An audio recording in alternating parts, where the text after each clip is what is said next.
Selamat datang di Epik Nusantara, tempat di mana sejarah dan legenda bertemu dalam kisah-kisah yang menggetarkan jiwa. Mari kita melangkah kembali ke masa kejayaan Majapahit, abad ke-14, saat Indonesia masih dikenal sebagai Nusantara. Bayangkan sebuah aula megah dengan pilar-pilar tinggi menjulang. Disinilah, di hadapan para petinggi kerajaan, berdiri sosok yang akan mengubah sejarah bangsa kita selamanya, Gajah Mada. Dengan tekad membara di matanya, ia mengucapkan sumpah yang hingga kini bergema dalam ingatan bangsa.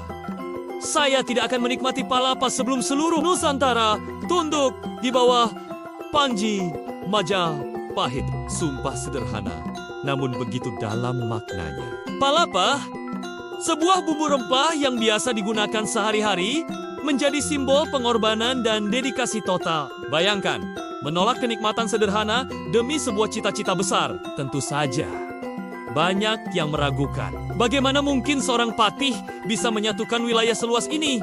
Dari Sumatera hingga Maluku, dari Kalimantan hingga Bali, semuanya memiliki raja, budaya, dan kepentingan sendiri. Namun Gajah Mada membuktikan bahwa yang mustahil bisa menjadi nyata. Dengan kecerdasan diplomatik dan strategi militer yang brilian, satu demi satu, wilayah Nusantara mulai bergabung dengan Majapahit.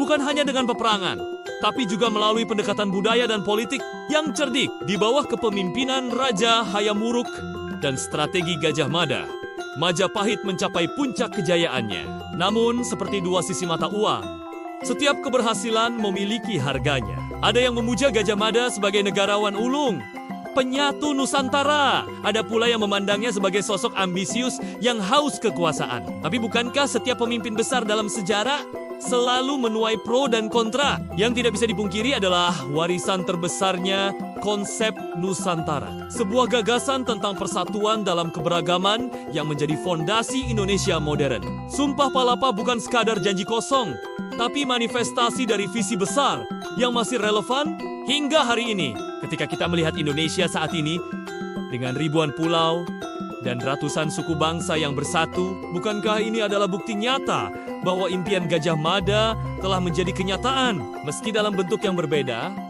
semangat persatuan itu masih hidup dalam diri kita.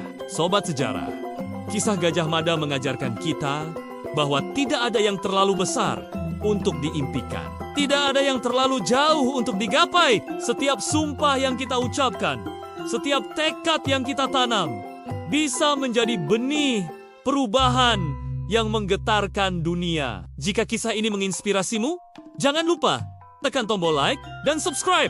Bagikan pendapatmu di kolom komentar. Menurutmu, apa yang bisa kita pelajari dari Sumpah Palapa untuk Indonesia masa kini? Sampai jumpa di episode Epik Nusantara selanjutnya, di mana lebih banyak kisah menakjubkan menanti untuk diceritakan. Terima kasih telah menjadi bagian dari perjalanan sejarah ini. Bersama-sama, mari kita terus menjaga dan menghidupkan warisan leluhur kita. Sampai jumpa di petualangan berikutnya.